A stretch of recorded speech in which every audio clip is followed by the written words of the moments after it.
matagutlo, matagadlaw. Adunay mga panghitabo didto sa kauluhan. Panghitabo sa gawa sa atong nasod ug adunay mga panghitabo dinhi sa atong dapit. Mga panghitabo nga mao'y makapaikag sa katawhan nga mabinantayon sa lakat ug dagan sa panahon karon. Itanyag ning istasyon DXSR ang 7 o'clock Breakfast News.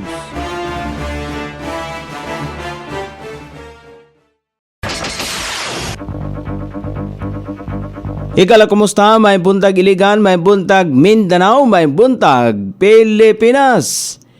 Adlaw nga Martes karon pitsa 3 ni buwan sa Disyembre ning tuiga 2024.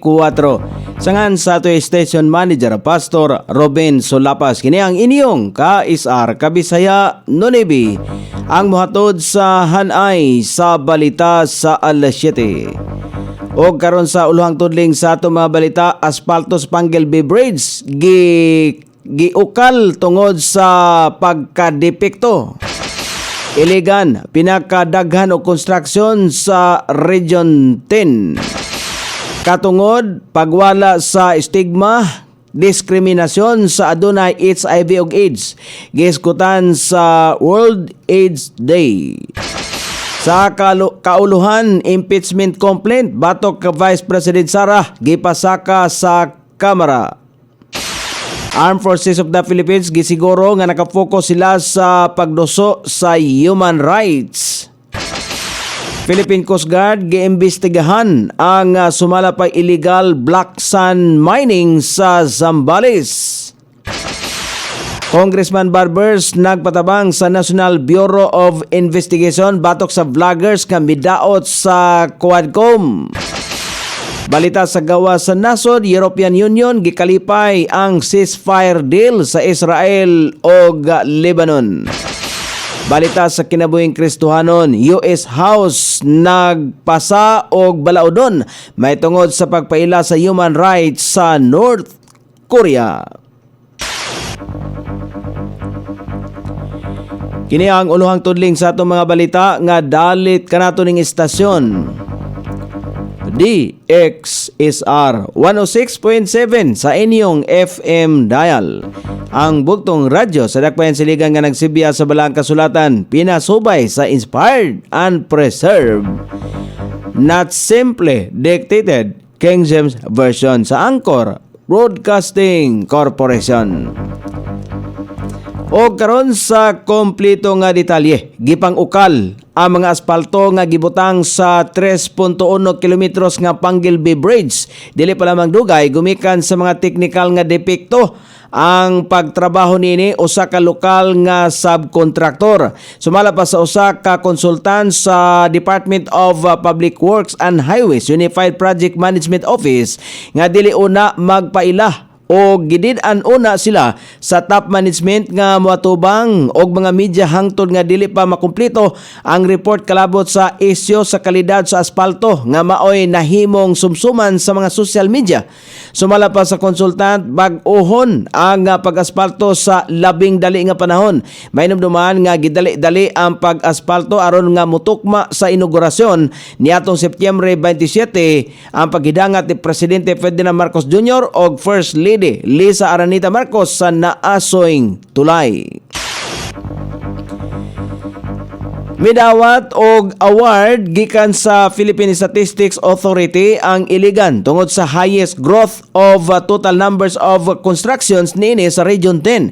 Ana sa 51.4% ang kausaban nini sa tuig 2023 samtang giorganisar kon girekognisar usab kini tungod sa highest growth o in terms of total value of construction, diin 326.7% ang rate nini og highest reduction of average cost per floor area nga nasa 18.5% nga kausaban. Sumala pa ni Dr. Manubag, ang city administrator, kini ang maayong sign alang sa economy sa Iligan City. Nagtuo siya nga pinakadaghan ang Cagayan de Oro apan dinhi di ay sa Iligan ang pinakadaghan og konstruksyon sa tibok Region 10 according sa Philippine Statistics Authority Office. Gitudlo sa publiko ni Dr. Glenn Manarpaak, ang acting City Health Officer sa City Health Office, ang mga katungod sa mga tao nga adunay Human Immune Deficiency Virus o HIV o Acquired Immune Deficiency Syndrome AIDS. Tinguha niya nga magwagtang ang kahadlok o diskriminasyon sa publiko sa mga tao nga naghambi nini. Sumala pa niya kulang ang health care alang sa mga adunay HIV o AIDS. Adunay HIV facility sa Adventist Medical Center, libre ang services o tambal sa maong pasilidad sa mga adunay HIV o AIDS. Apan giplano niya nga dungagan ang health facility sa mga HIV patients aron mas daghan ang ma-accommodate nga pasyente sa mga anaay HIV o AIDS.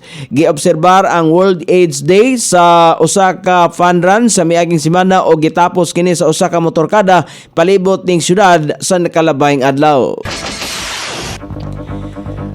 O karon sa balita sa kauluhan nga mabasa sa nagkalain-laing gula sa pamantalaan karong adlaw nga nahipo sa lawak balitana ning istasyon.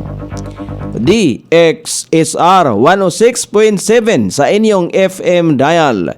Ang bugtong radyo sa dakbayan siligan nga nagsibya sa balaang kasulatan, pinasubay sa inspired and preserved, not simply dictated King James Version sa Anchor Broadcasting Corporation.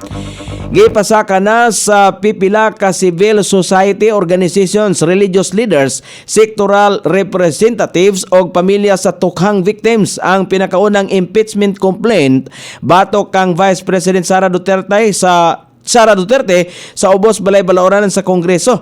Gidetalye sa reklamo ang upat ka grounds alang sa impeachment. Kini mao ang culpable violation of the Constitution, graft and corruption, bribery, betrayal of public trust, o other high crimes. Gi-endorso usab kini sa Akbayan Representative Percy Sindania sa Office of the Secretary General sa Kamara. Alang kang kanhi Senadora Laila de Lima, kini ang pinakahaom nga himuon human milutaw ang mga isyu batok sa ikaduhang presidente sa nasod nga Pilipinon. Gisiguro sa pamunuan sa Armadong Kusog sa Pilipinas sa ilahang ipadayon ang pagdala sa tawhanong katungod sa tanan nga ilang ipahigayong operasyon. Gihimo ni Armed Forces of the Philippines Chief of Staff General Romeo Brunner Jr. ang naasoy nga pahayag dungan sa pagtambong nini sa gipahigayong pagsilibrar sa National Human Rights Consciousness Week. Sumalabak kang Brunner kon katugbang sa ilahang mga pagpatuman sa ilaang gipanumpa ang katungdanan mao ang pagduso sa human rights. Gipahinumduman usab nini ang iya mga kabaro nga siguroong napatuman kini sa hapsay pinasubay sa ilaang mandato og siguroong mahimong tigbantay sa batakang balaod. Kasagarang sa ulogon ang National Human Rights Consciousness Week matag Disyembre 4 ngadto sa Disyembre 10 matag tuig. Adunay inisyal nga dita na ang Philippine Coast Guard mahitungod sa mga taho nga grabe na ang pagmina sa Black Sun sa San Antonio, Zambales. Sumalabak ang Commander Yupraim Jason Diciano sa Philippine Coast Guard Station sa Zambales. Nagpahigayon sila og investigasyon sa tabang sa uban pang local authorities apan milutaw nga wala kini kamaturan sa sakop sa ilaang area of jurisdiction. Bisan pa manini magpadayon sumala pang ilang pagsuhid sa mga baybayon o bisan sa kadagatan aron masanta ang bisan unsa mang matang sa illegal nga pagmina. Hugot usab nilang gibantayan ang mga mudaot sa kinaiyahan busa gamito nila ang tibok puwersa aron na mapaundang ang mga gikaingong mga aktibidad o galing aduna sila'y mamonitor. Nagpatabang si Surigao del Norte 2nd District Representative Robert S. Barbers sa National Bureau of Investigation NBI aron imbestigahan og papanubagon sa balaod ang mga vloggers nga nagpakuyanap sa sayop nga mga impormasyon og pagpangdaot sa House Quad Committee. Gisulti ni Barbers nga dili nila mamahimong konsentihon o palabyon ang mga vloggers nga gibaliktad ang kamaturan nga mahimo pa o kon mihimo pa og mga mga pagpamakak nga gipost nini sa YouTube, TikTok o uban pang mga social media platform.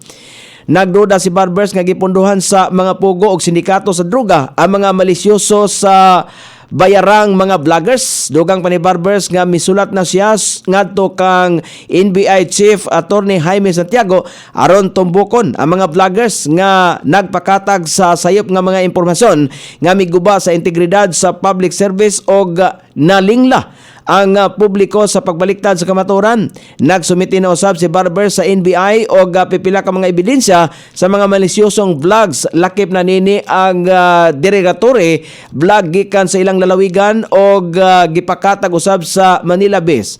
Mercenary vloggers nga gilambigit siya o ang iyang igsoon nga si Surigao del Norte Governor Lindon Barber sa illegal nga droga. O karon sa balita sa gawa sa nasod, gikalipay sa European Union ang plano nga ceasefire deal tali sa mga nasod nga Israel ug Lebanon. Kini nga plano gikalipay human nga gipasalamatan ni European Union Foreign Policy Chief Joseph Borrell ang US ug France sa pagpatunga sa naasoyng ceasefire deal. Ang naasoyng deal makahatag og kalinaw alang sa kalidaw ngadto sa mga katawhan sa duha ka nasod. Gikalipay usab sa mga nasod sa Europa ang naasoyng deal nga makahatag og kasiguruan ngadto sa kon pagrespeto sa soberenya sa Lebanon.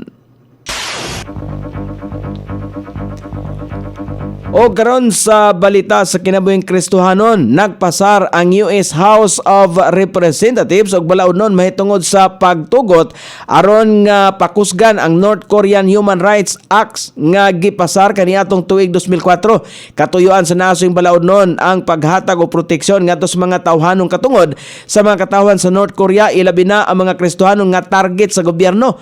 Kini nga balaodnon maghatag og suporta aron nga maprotektahan ang tawhanong katungod sa mga katawhan sa North Korea. Nag-awag usab ang balaodnon nga mahiusa og balik ang mga pamilya nga nabulag, kagawasan nga makakuha og taho og uban pa.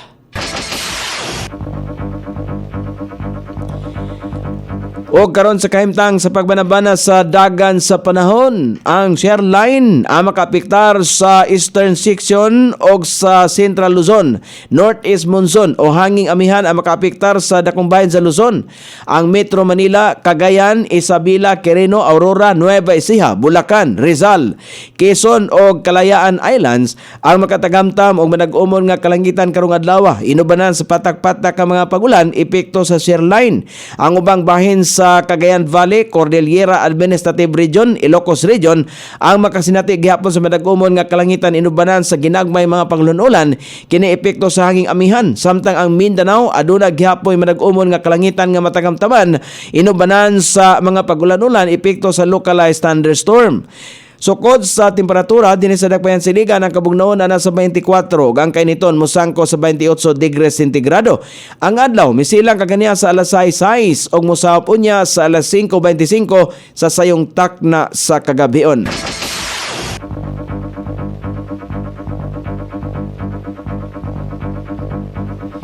Inyong nabate ang kinatibuk ang hanay sa balita sa alas 7 nga dalit kanato ning istasyon. DXSR 106.7 sa inyong FM dial. Ang buktong radyo sa Dakbayan Siligan nga nagsibya sa balaang kasulatan, pinasubay sa inspired and preserved, not simply dictated King James Version sa Anchor Broadcasting Corporation. Sangan sa tigsuwat sa atong balitang internasyonal o sa kinabuhing Kristohanon, Pete Jan sa balita lokal Coney Island sa ato station manager Pastor Ruben Sulapas. Kini ang inyong KSR Kabisaya Nonibi. Magpasalamat og mingon. Maayong buntag, Iligan.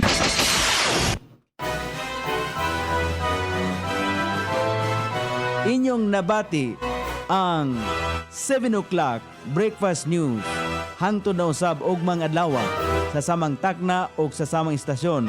Daghang salamat sa iyong pagpaminaw ug maayong buntag.